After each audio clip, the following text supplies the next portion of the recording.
of the Standing Committee on Social Development to order. My name is Caitlin Cleveland and I am the MLA for Cam Lake and chair of this committee. Today, committee is holding a joint briefing with the Standing Committee on Economic Development and Environment.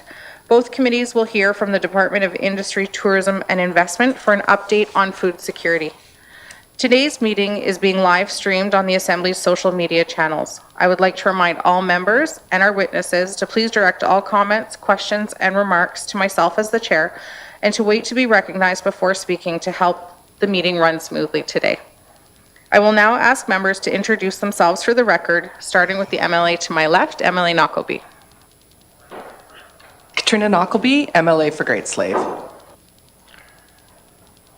MLA Jackie Jacobson, member from Nunavut. Here River South, Rocky Simpson. Kevin O'Reilly, Frame Lake. Thank you very much, members. I'm just going to turn the floor over to our newest member. Jane Way-Ellen Armstrong, MLA for Mofi. Thank you very much, members. And then we also have a few members joining us virtually as well. And I'll pass it over to Emily Semler. Emily Semler, Inuvik Twin Lakes. Good morning, Ryland Johnson, MLA for Yellowknife North. Thank you, members. I will now ask the officials from ITI to introduce yourselves and to proceed with any opening remarks that you may have, and as well your and before we start, we have MLA Bonnet Rouge in the room as well, MLA for Decho.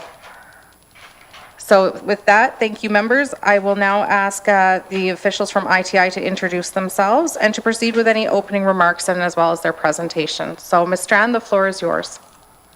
Thank you, Madam Chair. My name is Pamela Strand, Deputy Minister of Industry, Tourism and Investment. I have with me here today Assistant Deputy Minister Tracy St. Dennis, ADM of Economic Development, as well as Jennifer Saunders, Director of our Policy, Planning, Communication and Analysis Division, but who also held the role of Senior Advisor for Food Security before that, as well as Joel Holder, Director of Economic Development. I will also, on behalf of Bruce Cooper, Deputy of HSS, introduce Mabel Wong, who is Territorial Nutritionist, and Alan Turneg, Environmental Health Advisor. So some opening remarks before I will pass the presentation over to Ms. St. Denis, who will present on behalf of multiple departments here, and will pass the baton as she goes through the presentation. So food security is a basic building block of wellness and a social determinant of health. Making progress on food security in the Northwest Territories will have positive impacts on the territorial health, education, and justice systems, as well as general community wellness and the economy. The following presentation will provide an overview of the early days of COVID and the work done to ensure food insecurity issues were minimized. As I mentioned, departmental representatives joining us from the Department of Health and Social Services, Environment and Natural Resources, as well as Executive and Indigenous Affairs. All of these are playing various roles in tackling the issue of food security. Today, they will be here to share their experiences and also to address any questions that committee may have. So, Madam Chair, if it is fine with you, I would like to pass the presentation over to ADM St. Denis, Tracy St. Denis. Thank you very much, Ms. Strand. ADM St. Denis, the floor is yours. Thank you, Madam Chair. Technical perspective, if at any point I start cutting out and it's the committee's wish, I can turn the camera off if it's with any issues. And thank you to the clerk staff for assisting with having the PowerPoint on, and I'll do my best to provide the next slide motions to move us forward. Thank you very much, Ms. St. Denis. Committee for inviting. Sorry, I just wanted to say it's already kind of cutting out a little bit, and so if possible, could you turn your camera off, because we'll have your presentation up on screen anyways. Thank you so much. Perfect. Great. Thank you very much, and appreciate the feedback. So wanted to just echo Deputy Minister Strand's comments about thanking for the opportunity to come and meet with Standing Committee today. Many of us are extremely passionate about this file. The first slide that we wanted to share with Standing Committee is a map of Canada that indicates the positioning of the Northwest Territories as it relates to the rest of Canada around household food insecurity. Obviously, no surprise to members here that there are, even before COVID, challenges and concerns around food security. And then, of course, with COVID, concerns about making sure that we addressed food security across the Northwest Territories. Obviously, our territory, because of logistical and transmission or transportation issues, we're heavily reliant on supply chains. Later in the presentation, we'll be having a bit of a discussion about that COVID experience and the good work that had been done with the private sector and the communications that we kept with them. So just wanted to, flag for committee, there are challenges, but through COVID, we were able to really identify some opportunities. So, talk about that later on in the presentation. The next slide highlights for folks that are joining us on this presentation, the 19th Assembly's food security mandate. Intention today is not necessarily to go into detail about this mandate, but just highlight the fact that even before COVID, the vulnerability of our food system was seen as a mandate item, and some departments, obviously more than one, which I think is the theme today, many departments are involved with this sector and this issue, and it just highlighted some of the practical work that the departments were doing to implement this mandate. So obviously, these items in the mandate are specifically project-driven, but we'll talk a little bit later about the motion and about how we have, from the development of the response to the mandate, how we've actually been strategically moving forward beyond this mandate. The next slide touches on the commentary about this being more than just one department. The next slide talks about the work being done by the Department of Executive and Indigenous Affairs, our colleagues at the Department of Environment and Natural Resources, Health and Social Services, and then, of course, the work that's being done here at ITI. There is a lot of cross-departmental responsibilities, and there are many programs and services that our government provides that touches on and supports food security. One of the things that we've done over the past year and a half is work on an inventory, which would help us kind of quantify what programs that in some way support the work around food security. We were able to identify, 8 departments doing a variety of work, which highlighted 28 different programs. When we tried to quantify the work that the NWT has been doing to support food security, the quantifiable number was over $21 million. But I want to be clear that it's not about $21 million specifically for food security, but about those programs supporting food security in some way. So the exercise of doing that inventory is a really an eye-opening experience. We knew we had programs to support food security, but having this inventory gives us a bit of a picture of what's there. And then, of course, moving forward, kind of what are the gaps.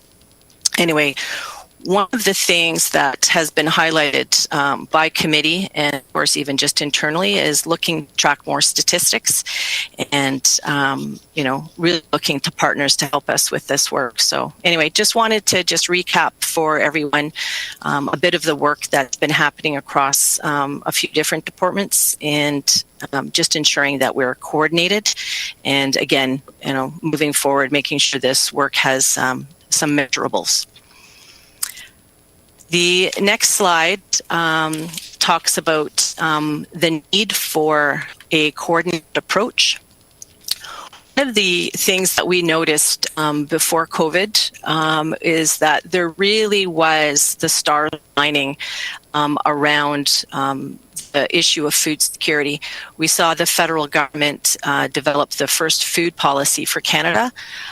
That was led by our partners at Agriculture and Agri-Food Canada, and really coordinating all of the federal departments around, that federal lens of how to make sure that all the departments are working together and having that coordinated approach. At the same time, the NWT was looking at, how do we coordinate ourselves to be best positioned to take advantage of this federal coordination. Many of the relationships we've already had in place, but really I think the development of the GNWT's first agriculture strategy really kind of began that strategic approach in 2017. So really set us up to be able to look at the federal food policy and again, work with our federal partners to see, where there's some opportunities to work together. Wanted to also flag that, it's our food growers and our communities that both are looking to the GNWT and our federal partners to kind of support how do we actually increase food production and, decrease food insecurity across 3 territories. And we've actually been having some really good dialogue across the 3 territories of, where are there opportunities to work together, whether it's pre-existing with working with Agriculture Canada and some of our agriculture funding, but even just moving forward, through COVID, it really has, highlighted some of our challenges, but then at the same time, what are some of those opportunities that we can kind of grow on as partners? So wanted to share with committee that, there has been a coordinated approach, even through COVID challenging times, to have work being done at a food security working group level. And then I'm fortunate enough to be able to chair the Assistant Deputy Minister Food Security Committee. It was previously the ADM Agriculture Committee, and we pivoted very, very quickly in early days of COVID, knowing that, we wanted to make sure that we were having good dialogue and discussions with the private sector and retail chains about, keeping apprised of what the challenges were during COVID. So just with this slide, wanted to share with committee that a coordinated approach before COVID, during COVID, and after COVID is going to be critical. And, we really do have some good foundations on those relationships, and coming out of COVID, continuing to develop them and maximize them. So moving on to the next slide, just wanted to share kind of more of that data picture about food thresholds and the market basket measures. We were able to get information from the Bureau of Statistics, and for us, it's great that we do have this data and that the costs out there from the food baskets come from the 2019 Nutritious Food National Food Basket. And again, it's about having data that we can then see, are our programs working? Where do we need to pivot? Where can we measure those successes? So just wanted to share with committee the breakdown by various provinces, and then of course the Northwest Territories, and then further by each of the NWT regions. So provide that for committee's information. The next slide is from 2019 information, and of course be interested to see this getting up in a post world. Generally, the data collected every 3 to 5 years, and it compares the cost of food items in each of the community using Yellowknife as kind of the base, that if the cost of the basket in Yellowknife was $100, how would that then look across the Northwest Territories? And again, having this data is important moving forward. And for us, it's going to be a matter of where do we have gaps in data and where can we work with some partners to fill those gaps, whether it's our food producers, it's our communities, or the newly formed Territorial Agri-Food Association. We have heard from committee that having data and measurables is important moving forward. So just wanted to share today that it's front of mind for us as far as figuring out how this data and moving that needle will let us know that we're heading in the right direction. So moving on to the next slide, I had referenced earlier kind of the COVID experience, and just wanted to share with committee kind of the perspective of what that experience was. As I mentioned, there was a variety of relationships that we had in place in advance of COVID that not only at the federal level, but in the private sector and working with our communities was a real benefit during this challenge.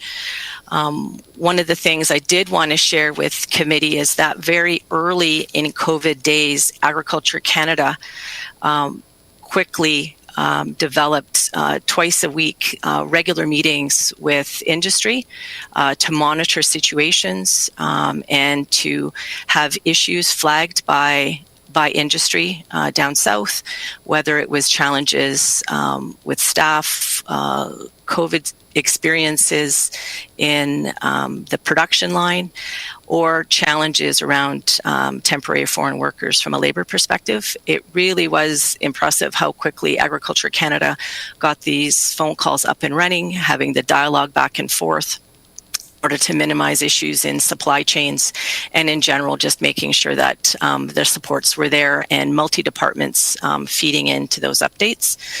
From a GNWT perspective, ITI in the early days helped assist in coordinating GNWT efforts. We worked really closely with the EMO Strategic at MACA, which was the precursor to the COVID Secretariat, about, working with senior officials through grocery retailers in the territory, finding out how things were working from a supply chain perspective.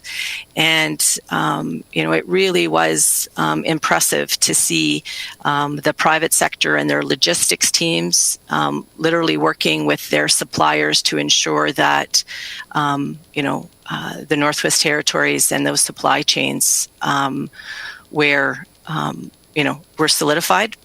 I mean, I think, we did see in the beginning some purchasing by the public that might have been seen as reactionary.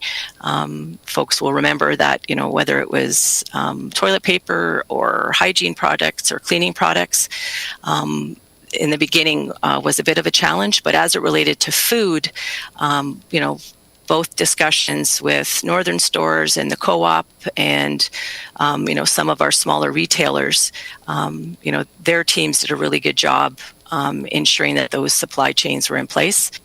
There were shortages, certain items that weren't available. I could remember too the experience in the South Slave where we had, people maybe from northern Alberta, impacting supplies in Smith, which then ended up impacting supplies in Hay River.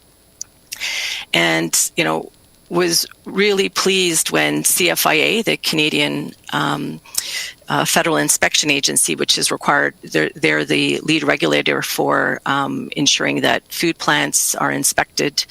They were, the reach out to them to say, look, if we find ourselves in the Northwest Territories in a challenge with, meat supplies, they were very supportive to the point that there was an MOU developed. We didn't have to operationalize it, but an MOU was developed to allow for the movement of meat from a Alberta inspected facility into the Northwest Territories if needed.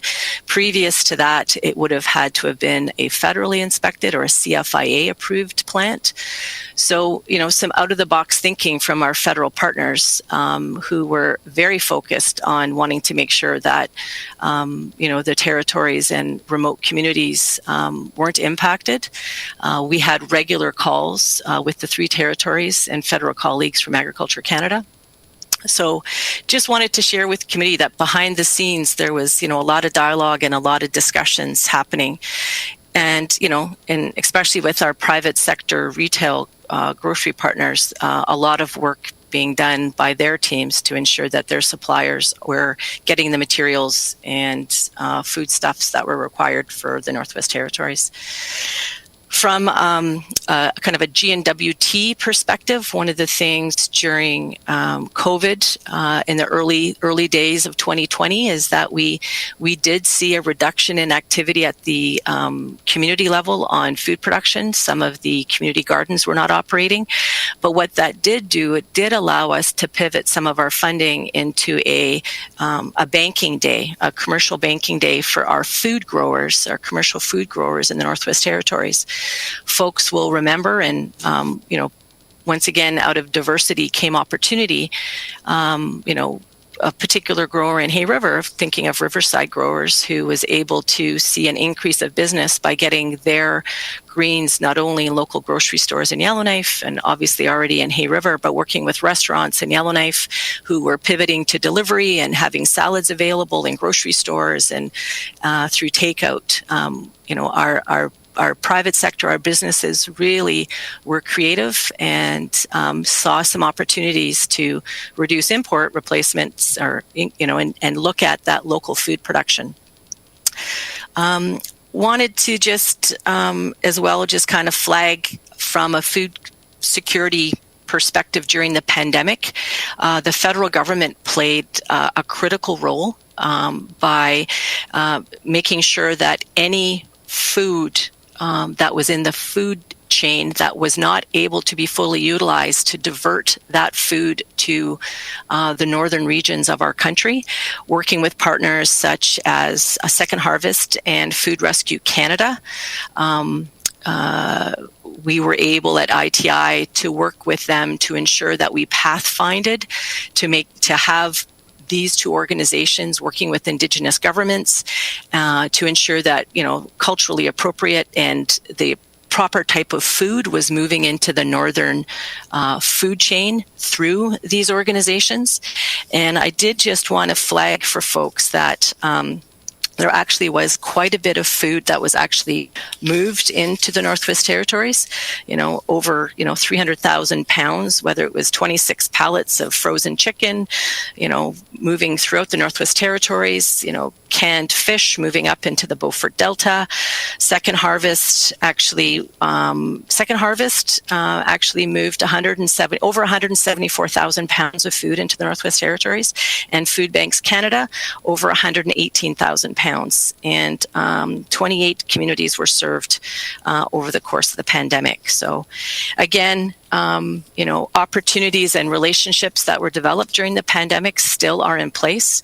Talking most recently with one of the VPs with Arctic Co-ops, the relationship with Second Harvest is still in place, and, looking to continue that relationship kind of moving forward. So anyway, wanted to just let committee know that there were, obviously a lot of challenges through COVID, but as well, some really great work done by communities and Indigenous leadership, as well as the private sector and our federal colleagues, and of course our growers, our commercial growers that were able to, see more northern food on northern plates north of 60. So with that, I just wanted to flag again that, we did have the ADM Food Security Committee meeting, as well as the Food Security Working Group, which is co-chaired not only by ITI, but by ENR. And with that, I figured that might be a nice segue to the next slide, which is an update from ENR on some of their food security initiatives. So I will pass it over to ENR now. Thank you very much, Ms. St. Denis. I'll pass it over to Dr. Kelly. Thank you very much. Before we start, I'd just like to introduce the folks that are at the table here, because we know many of you, but not all of you. So I'm Erin Kelly, the Deputy Minister of Environment and Natural Resources. I'm joined by Brett Elkin, the Assistant Deputy Minister of Operations, who will be providing the next part of the presentation, as well as Jennifer Fresk-Baxter, who's the Manager of the On the Land Unit. And then I'll ask Sean McCann to introduce our friends from Executive and Indigenous Affairs. Sure, thanks. I'm just going to jump in if the chair is okay with that. Thanks to ENR for accommodating us, because we couldn't get online from our building to your meeting. My name is Sean McCann. I'm the Deputy Secretary for Indigenous and Intergovernmental Affairs, and I'm joined by Isabel Gauthier, who is our intergovernmental analyst that supports this file. Thank you.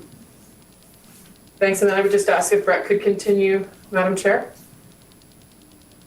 Absolutely. Thank you, Dr. Kelly. The floor is yours. Thank you, Madam Chair. ENR leads a number of initiatives related to country food security. We'll go over a number of them with you today. The Sustainable Livelihoods Action Plan provides a roadmap for ENR's work to support sustainable livelihoods in the NWT, with a focus on country foods, the traditional economy, and land-based learning.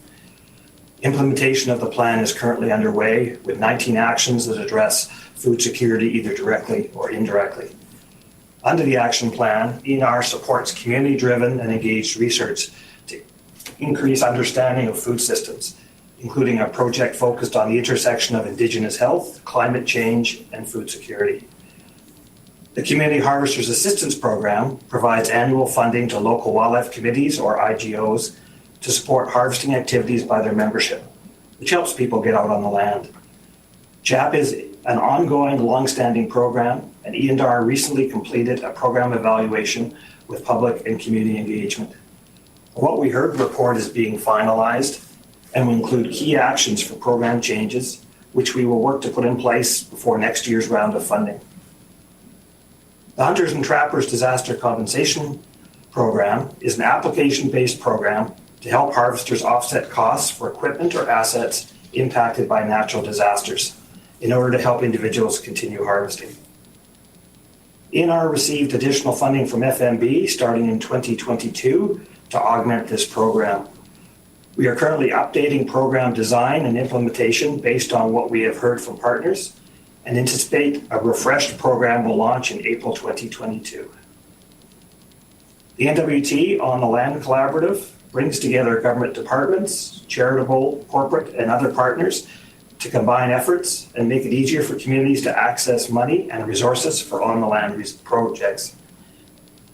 Since 2016, a significant number of projects funded by the collaborative have addressed aspects of traditional foods.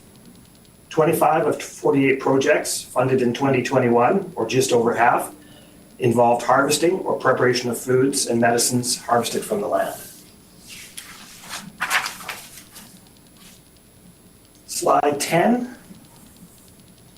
Slide 10 gives information on 3 additional programs.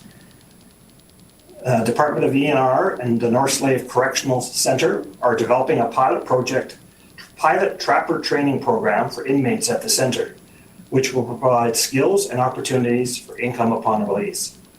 This program is expected to begin in January 2022 and will involve local trappers in addition to GWT staff. We are also rolling out a new program for hunter education in NWT schools. The existing hunter education course was developed with respected elders and harvesters and has been adapted into a locally developed credit-based course for high school students. This program teaches respect, safety, and a number of other skills that support good harvesting.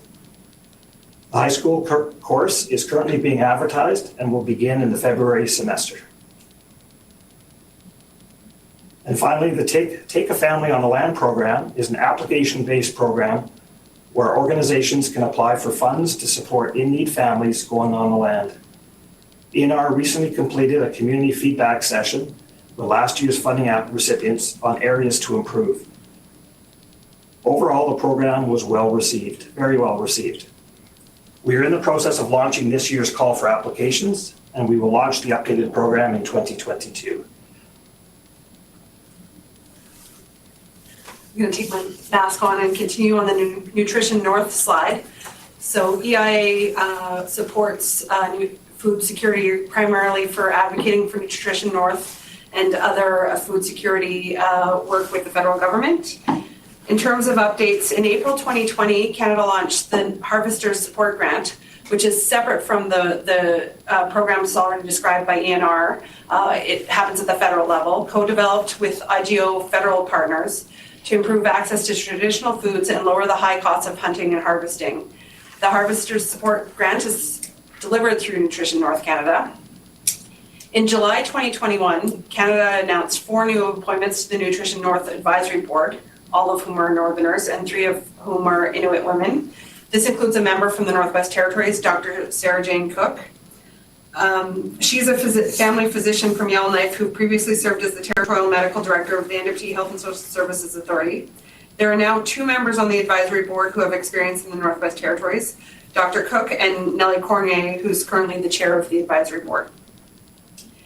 The Nutrition North Canada subsidy goes out directly to retailers, which is passed on to reduced food costs for NWT residents.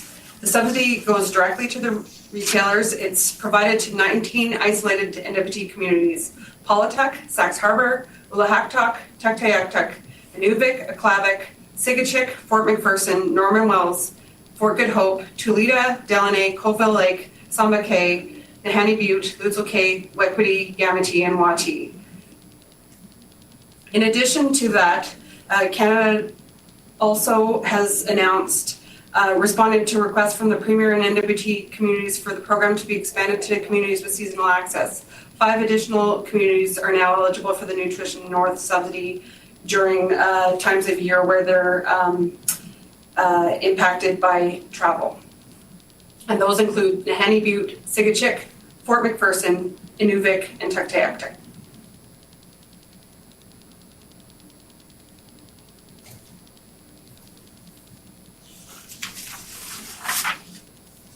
Great. Thank you very much, colleagues from ENR and EIA. Wanted to provide committee a bit of an update on some of the work that ITI has been working on, not only last year and then into this year moving forward. We've been working quite closely with our commercial operators to expand their production. As I referenced, many of our commercial producers were able to increase production during COVID. We did do a banking day that saw over $400,000 of funding go out to our commercial producers last year, which then this year helped with increased food production. The newly formed Territorial Agri-Food Association is also a really key partner that's been developed, who we look forward to working with as far as, what does their membership need? Really having that one voice for us is going to be critical to making sure that we're doing things, whether it's programs or policies, as a government to support them and their food production. Work continues this year with funding under the Canadian Agricultural Partnership for our commercial operators. And I did want to flag for the committee that the CAP, or the Canadian Agricultural Partnership, is the federal program that we partner with Agricultural Canada with right now. It will be sunsetting in 2023. So we will be providing some updates to Standing Committee and the public about how we're going to be beginning the engagement about what a new policy framework would look like. And that's the term that's being used for the next version of CAP. There has been recently a federal, provincial, and territorial meeting where there was discussions around climate change and food security, and again, just dealing with some really key priority areas for the next new policy framework. So just wanted the committee to know that we will be engaging with the public on what worked with CAP, what are areas that we could look to tweak or pivot or, make some amendments to in a kind of post-COVID world.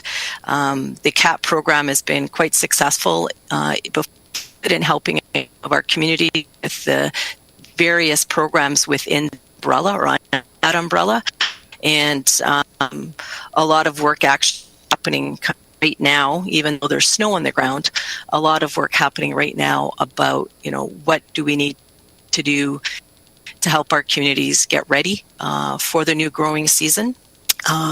So we'll be providing a bit of an update to standing in the new year on where we're at with some slight amendments under CAP, which will have kind of a food security focus. We do have a program called Small Scale Foods, and just wanting to make sure that all of our communities are aware. And really looking at, branding it for what it is, which is a food security program, whether it's a Take a Kid gardening program or community-based introductions to agriculture. And it's really about, a third area of that small scale foods is it's really about promoting the purchase and use of local foods. So we've been very fortunate that in our Hay River office, we have the manager of agriculture and commercial fish. Now, actually, the position is in Hay River. And most recently, through COVID, last year, our agriculture analyst has great experience. Previously was with NFTY, so a lot of great experience of working with communities. So quite excited about some of the strategic discussions happening, again, while the snow's on the ground, getting ready for that growing season in the spring.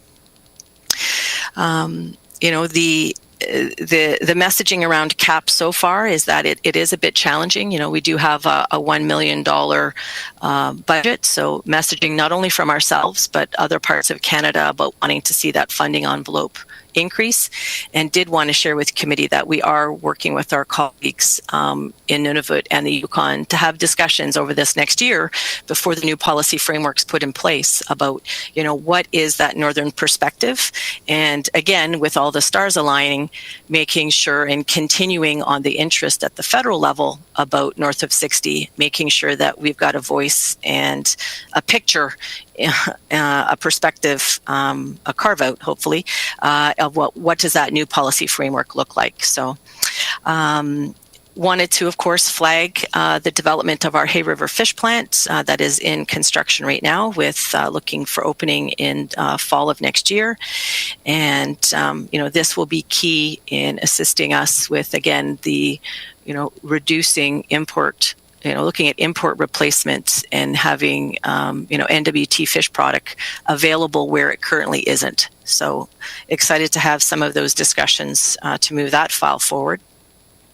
And again, just, it is using that COVID experience that I talked about, but again, moving forward with our federal colleagues, how do we make sure that we maximize opportunities, whether it's for a new grower, someone that's interested in, maybe pivoting from being an initial new grower into the commercial side. And just wanted to share anecdotally with committee some of the highlights from this past summer.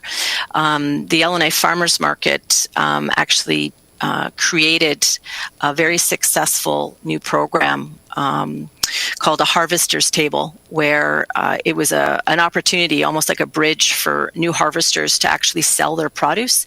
They may not have been in a position to be able to have a stand or have the amount of production to be able to start their own business, but having this Harvester's Table, they were able to actually do a bit of business incubation. So getting more locally grown produce available to the public, and then at the same time reducing garden waste if someone didn't have a way to sell their product that they had in their garden.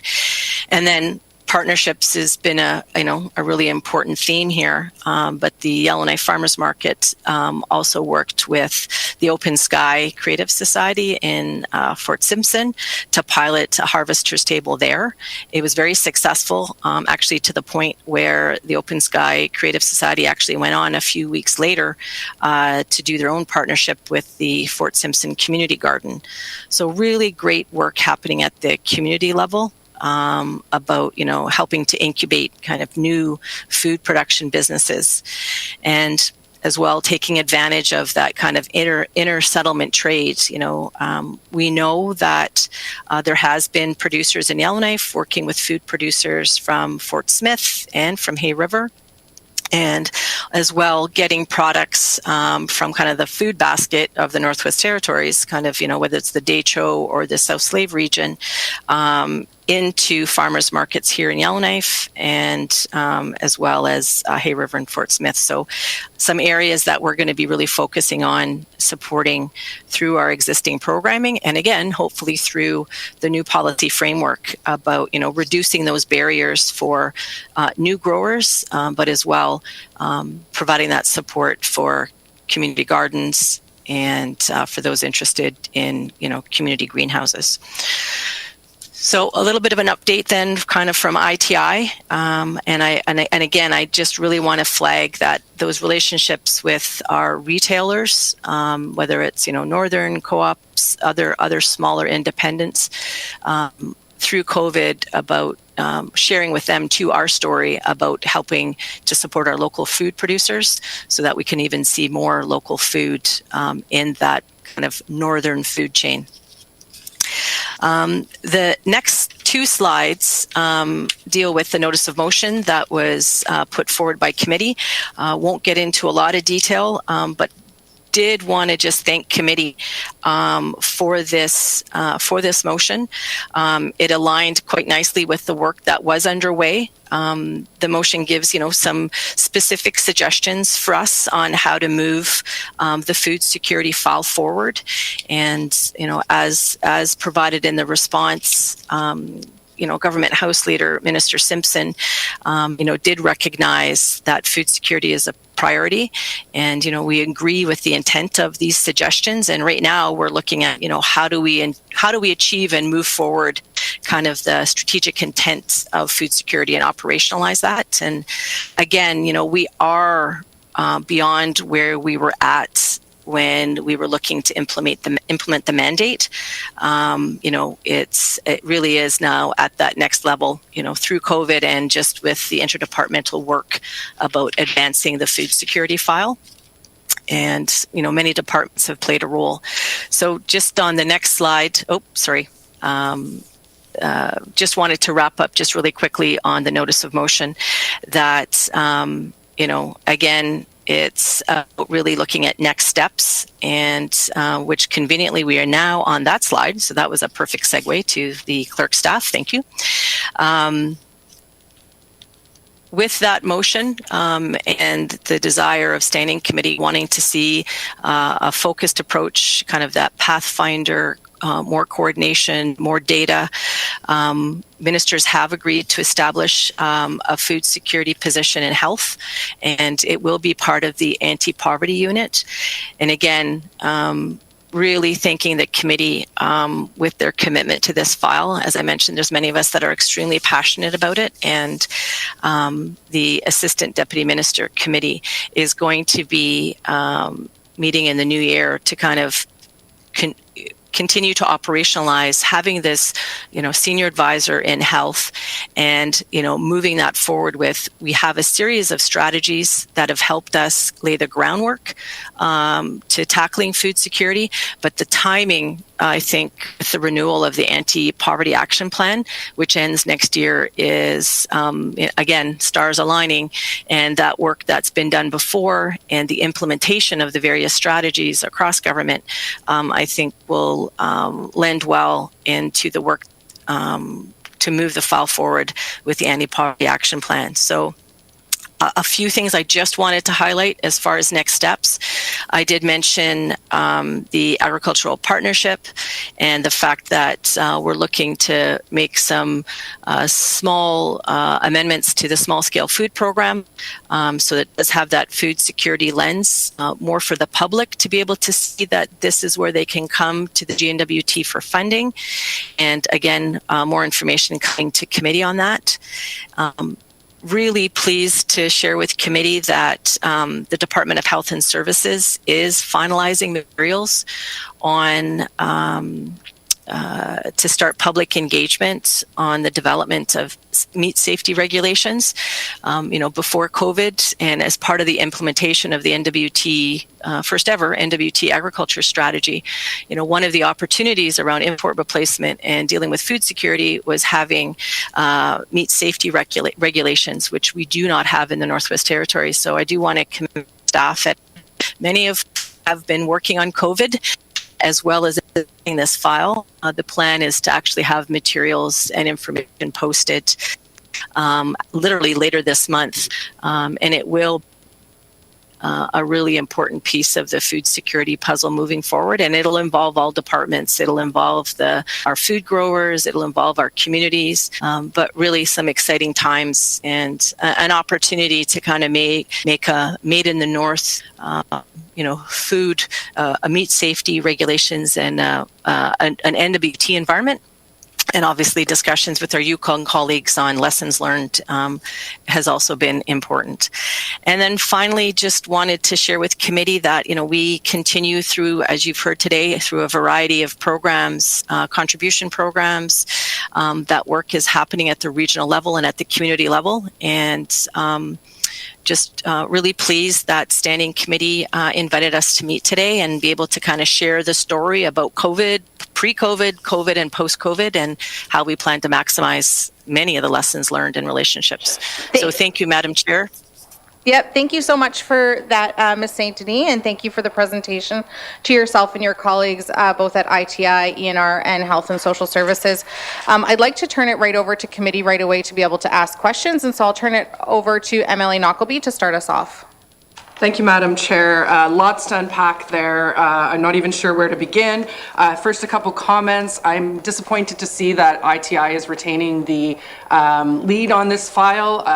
I get that that's likely due to the agriculture portfolio. However, you then at the end said that you're creating a position within HSS for the Anti-Poverty Fund, and I see that again the levels of interdepartmental work is at the ADM level. Again, I just worry that this is going to become super bogged down in bureaucracy. So I don't really know that that's a great thought. I did really enjoy having the agriculture portfolio. Even during COVID, I learned a lot, and it was really apparent to me how different the North is from the South, and I'm glad to hear that there are groups or that there's pan-territorial efforts being made to look at and pool our resources in order to ensure that we have more sort of voice at the table. I'm going to move on to questions because I know everybody has lots to ask. My first question is, when I spoke with growers, I heard often that their biggest barrier to expansion, to production, was fuel and power costs. So can somebody speak to what is this strategy going to do in order to help with that area of the food insecurity? Thank you. Thank you very much, MLA Knockleby. Ms. Strand, would you like me to direct questions to yourself and you can pivot them from there? That would be fine. Thank you, Madam Chair. I'm going to ask Tracy Dennis to speak to that, please. Thank you, Ms. Strand. Ms. St. Denis? Thank you, Madam Chair.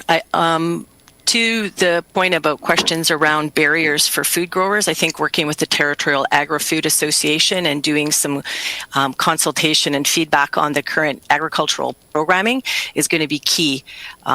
So thank you for the question, noted, and we'll make sure to keep an eye out for the concerns around fuel costs. Thank you. Thank you very much. Emily Knockleby, did you want to repeat your question? Thank you. Thank you, Madam Chair. Yeah, that wasn't my question. My question is, what are you doing about fuel and power costs for growers? Thank you. Thank you, Emily Knockleby. Ms. Strand? Back to Ms. St. Denis, please. Thank you, Ms. Strand. Ms. St. Denis? Thank you. The current programs as they stand, and they've been in place for about 4 years, don't have specifics about paying for fuel, but they do offset costs for people that are moving product from one community to another. And we also have a variety of programs that will fund parts of their business. So that, in my mind, would offset, where we can fund in one area, it'll help offset and pay where they have to deal with fuel. But we'll keep that noted for the next round of federal and territorial programming. Thank you very much. Emily Knockleby, do you have a follow-up question?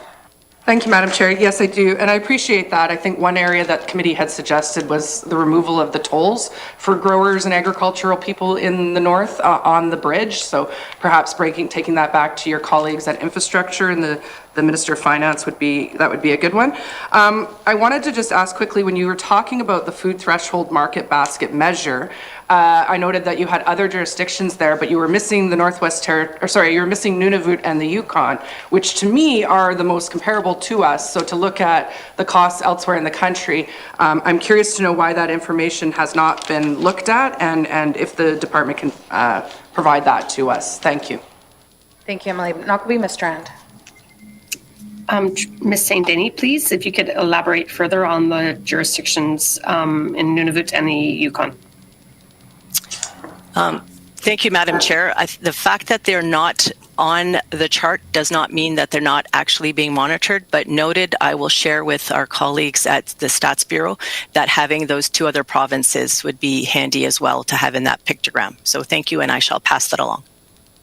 Thank you very much, Ms. St. Denis. We appreciate that commitment. I will pass the floor over to Emily O'Reilly.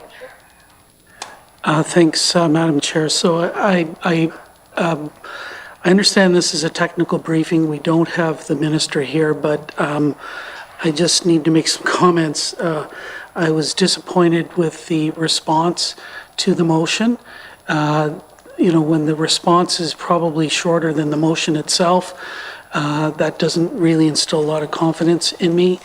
There's parts of the motion itself that were not addressed in the response. For example, whether there could be a minister appointed responsible for food security.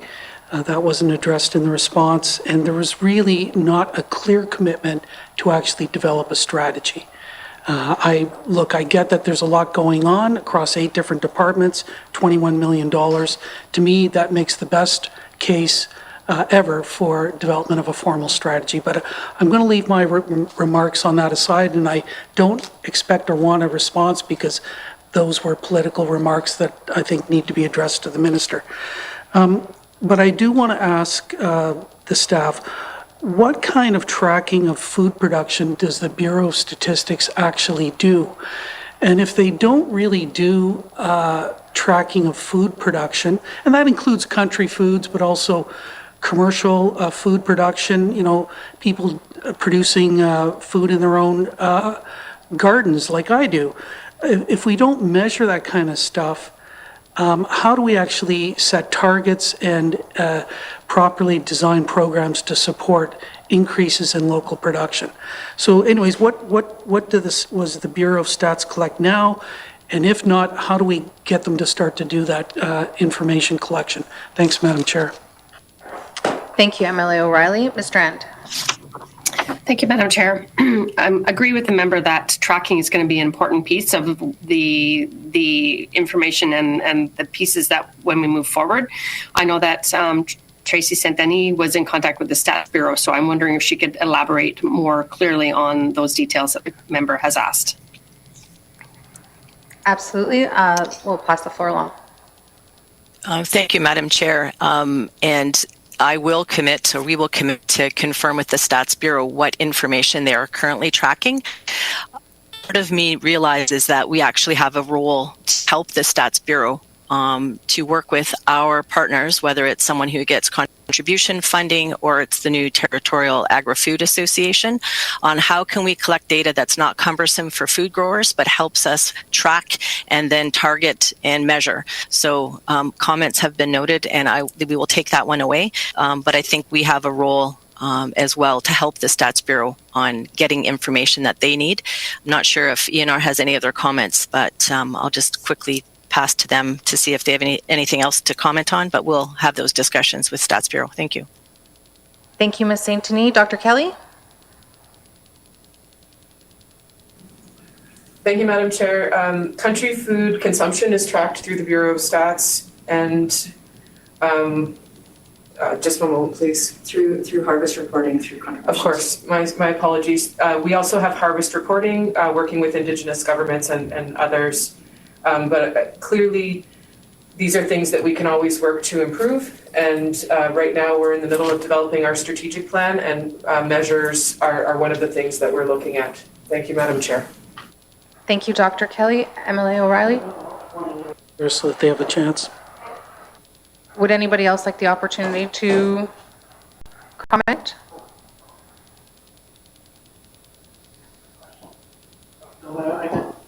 does. Oh, thank you, Emily O'Reilly. No, I have a whole list going. So you don't have a second question? That's a first. Thank you. Emily Bonnet Rouge. Merci, Madam Chair, and merci to the presenters.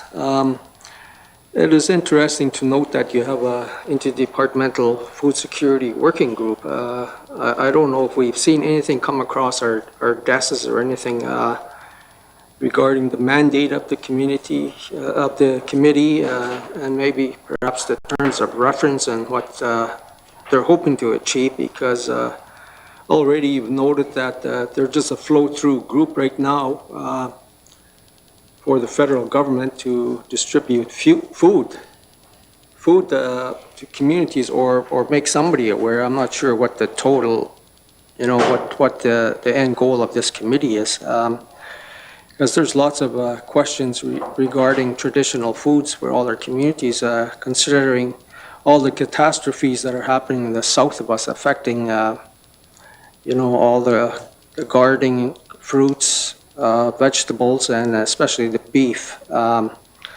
Those are really going to be affecting our food supply. And we have many opportunities in the north here, and I think we brought up many times about our traditional meats in the Northwest Territories and how we can use them for our own foods. I'm just wondering, I'll cut it off there to see what I get for a response. Merci. Thank you very much, Emily Bonnet Rouge. I'll turn the floor over to Ms. Strand. Thank you, Madam Chair. We can commit to sharing what we have with respect to the working group, such as a terms of reference. So yes, we can take that commitment. Thank you, Madam Chair. Thank you very much, Ms. Strand. Emily Bonnet Rouge. Yeah, merci, Madam Chair. Merci for that. It's too bad you couldn't elaborate on what you're actually doing while you're here. But I just want to get back to the Nutrition North program and all the communities that you've listed and everything.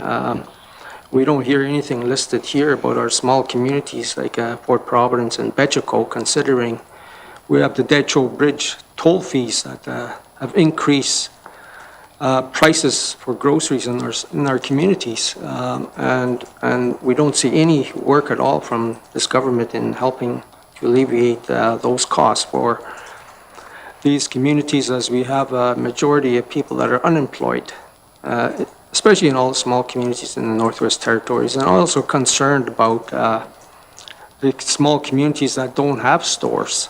How do they get help with this program? Merci. Thank you, Emily Bonnet Rouge. Ms. Strand.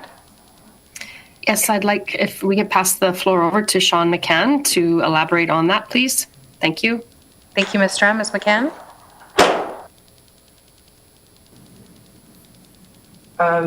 Unfortunately, Sean had to leave to go and speak with the federal government.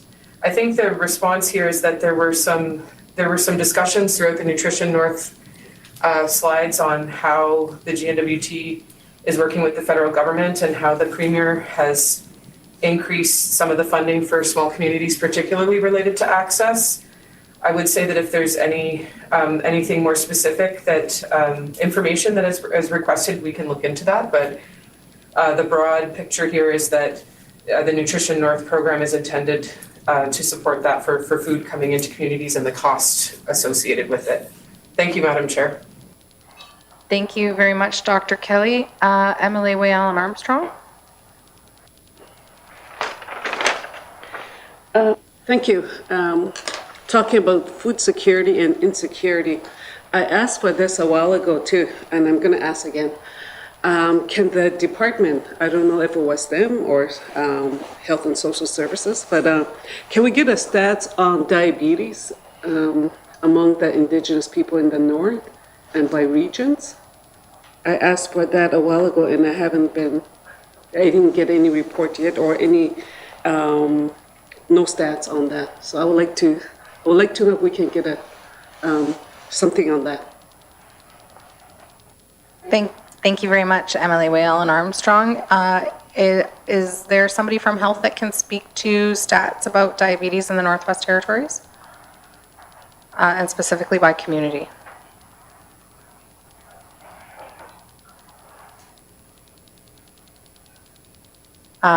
Perhaps Ms. Wong or Mr. Torrance? Thank you, Madam Chair. This is Mabel Wong. I'll just quickly answer. Thank you for that question. Yes, there are definitely statistics and data collected about diabetes in the Northwest Territories, and it is captured nationally by the Chronic Disease Surveillance System. And we certainly can provide that information. Thank you, Madam Chair. Thank you very much, Ms. Wong. MLA Whalen Armstrong? Yeah, thank you. And then from there, I guess, well, if it got national attention, that's good then. Another program too that you mentioned, Take a Family on the Land program. That is good, but that's good for the people who have the necessary equipment. So what do you do with those people that do not have the equipment? That's a disadvantage to them, and it's mostly like single parents or maybe single mother. So what do you do with that? How do you take care of them with this program? Thank you. Thank you very much, MLA Whalen Armstrong. I'll pass the floor back to yourself, Ms. Strand. Yeah, I'd like to pass it over to Dr. Kelly. Thank you. Thank you, Ms. Strand. Dr. Kelly? Thank you, Madam Chair. The Community Harvester Assistance Program is one way that equipment can be purchased within communities to support that. The Take a Family on the Land is for families, all families, including those that are single-parent families. And we're also looking at developing under the Sustainable Livelihoods Action Plan another subsidy program that would help with providing equipment and other things that would be necessary to go out on the land. And then finally, the On the Land Funders Collaborative, which was mentioned by Brett Elkin when he was presenting, is another way where communities can, or our groups can put forward a funding request and access funding for those types of issues and concerns. Thank you, Madam Chair. Thank you very much, Dr. Kelly. Next I have on the list MLA Jacobson. Thank you, Madam Chair. No, just in regards to going back to the food basket program. I've seen 4 of my communities are right up there on the list, top 3, and then one further down because we have a road in the community. What are we doing with the Northern Store, the Stanton group of companies, the co-ops in regards to food security, and who's holding them accountable in regards to the pricing? Because I don't ever see that at home yet in regards to, you're supposed to have the food basket price, the regular price and the food basket price. Who's holding them accountable in the communities? Thank you, Madam Chair. Thank you very much, MLA Jacobson. Ms. Strand? Thank you. I know that Ms. St. Denise has been talking to those stores and also the Stats Bureau. So Tracy, could you just add any comments? We might have to take this one away for a bit more information. Thank you, Ms. Strand. Ms. St. Denis? Yes, thank you, Madam Chair. Yes, we have had a lot of dialogue specifically with Northern and the co-op to the MLA's question about accountability. Definitely be taking that one away. We've been working with them to ensure that supply chains were addressed during COVID, but do note the members' concerns about prices and the discrepancy and Nutrition North in general. So have made some notes on that and will advise. Thank you very much, Ms. St. Denis. MLA Jacobson? Yeah, thank you, Madam Chair. Oh, thank you, Madam Chair. No, just in regards to, I think it's time that as a committee that we ask the representatives to come forward in front of us in regards to letting them see, because federally they get like, I think $23 million right off the top, for instance, Northern Store. So that being said, I don't know the exact number, but that being said, what we should be doing is, where are you? You know, Northern Store's probably got about 133 stores across the territory, Nunavut and some in Alaska. Where's that money going? When that federal dollars hit, where is that money being allocated? Is it for the Nunavut and Northwest Territories, or, so I want to know where that's coming from. And then I'd really like as a standing committee on economic development, we're going to be inviting those, all those who are selling foods in bulk in front of our committee. Yeah, thank you, Madam Chair. Thank you, MLA Jacobson. I'll take that as a committee, or as a comment for committee, and we'll follow up with that for sure. Next on my list, I have MLA Semler.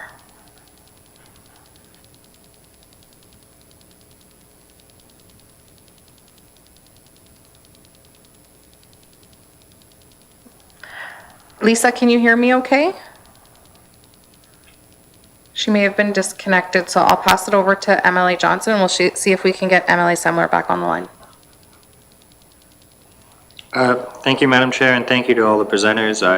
I think this is a priority we should all follow up more. I actually didn't know a lot of this was happening, and it's clear that it's happening across a lot of departments, and I think that's actually a good thing, how much of a priority this is. There's probably not a single department you couldn't pull in front of us to talk about food security in some respect.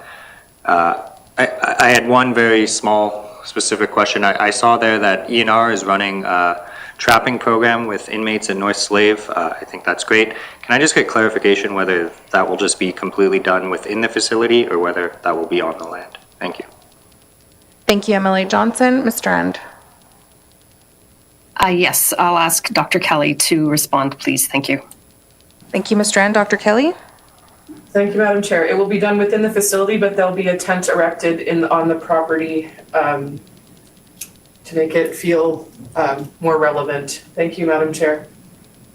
Thank you very much, Dr. Kelly. Members, are there anybody with any additional questions?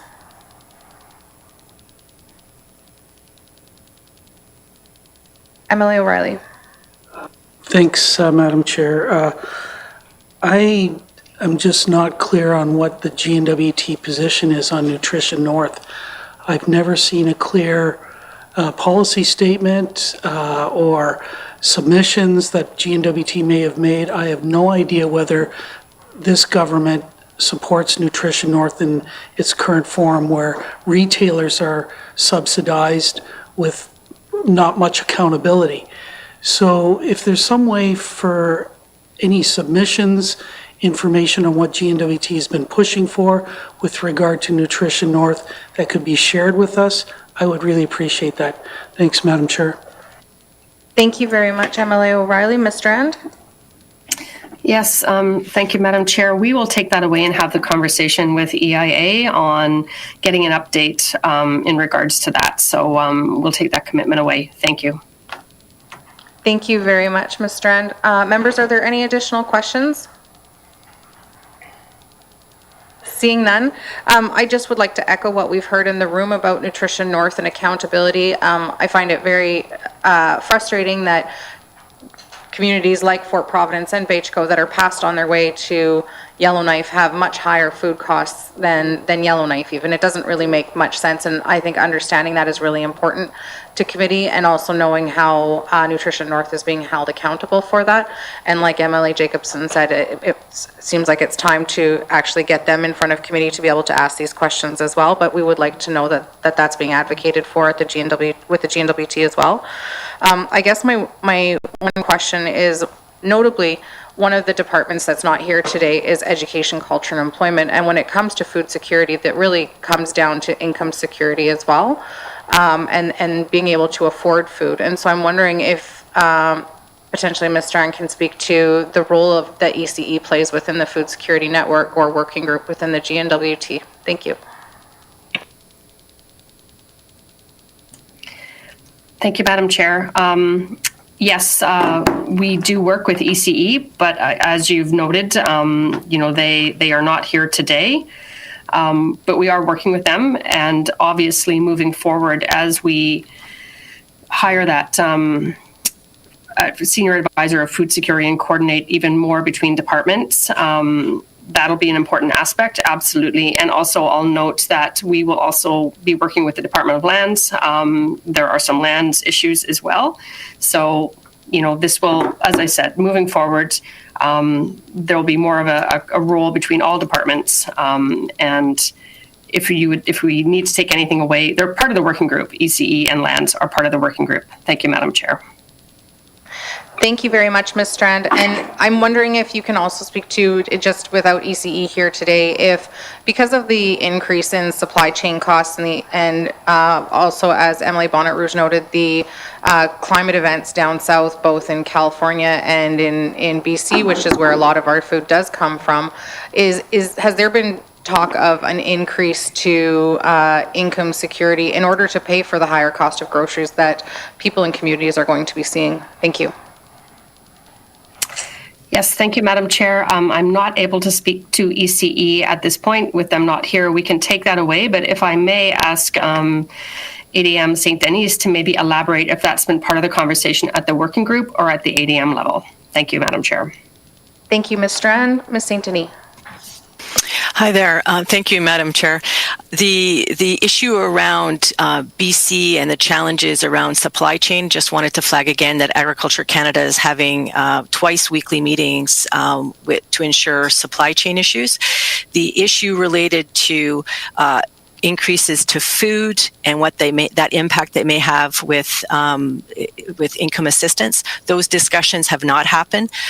We're obviously just at the very beginning stages of the challenges in BC, but noted, we'll take that away. And there is a lot of interesting work being planned for the spring, where we are working with ECE, thinking about the Take a Kid gardening, but noted on the food security file. Take that away. Thank you. Thank you very much, Ms. St. Denis. I believe Emily Knockleby has a follow-up question as well. Thank you, Madam Chair. Just as we're sort of talking about departments that may not be here, one of the things that occurred to me was the infrastructure department and the conversation around community greenhouses and district heating systems using waste heat or excess heat from heating municipal buildings in order to create greenhouses in each of the small communities and regional centers. So I guess maybe just not so much of a question, or maybe I can ask the department to elaborate a little bit on where that's at. We used to always in our socioeconomic agreements get things like curling rinks or community centers, but I also think given the food issues, perhaps some of that focus and the ITI work on it could be towards more of an agricultural focus in the socioeconomic agreements. Thank you. Thank you, Emily Knockleby. Ms. Strand? Thank you, Madam Chair. So yes, infrastructure is on the working group, and obviously those are all ideas that are worth diving deeper into. I'll like to elaborate, ask ADM St. Denis if she has any particulars about discussions around heat. Thank you, Madam Chair. Thank you, Ms. Strand. Ms. St. Denis? Thank you, Madam Chair. Yes, there has been discussions about waste heat. A lot of the pre-existing facilities are not necessarily beside the facilities around the greenhouses that have been developed, but absolutely live discussions about moving forward. Where does it make sense? Most recently, some discussions with the Inuvik Community Greenhouse last year with their previous coordinator that, moving forward, where does it make sense? Sometimes there are logistical challenges, but it is a live discussion for future plans. So thank you for the question. Thank you, Ms. St. Denis. Emily Knockleby. Thank you, Madam Chair. And just sort of more of a follow-up comment. Again, this sort of speaks to when ECE is having the conversation around their community center hub type model that they want to move to with their schools, et cetera. To me, I don't see why there wouldn't be a greenhouse piece always as part of that conversation. So I just wanted it to be, I'm glad to hear that it's something that is being discussed, because my biggest pet peeve in the north is, if we'd only thought about that at the time of design, we could have incorporated it, but it's too late now. So I just wanted to make sure that that point was being discussed. So thank you. Thank you, Emily Knockleby. I'll take that as a comment. Members, are there any additional questions before we sign off? With that, I would like to thank all the departments that were able to join us today, ITI, ENR, EIA, and Health and Social Services. We do really appreciate your time and look forward to a continued conversation on food security in the Northwest Territories. So thank you very much for joining us here today. And committee, I'd like to ask you to stay behind for a wrap-up. Thank you. Thank you. Thank you.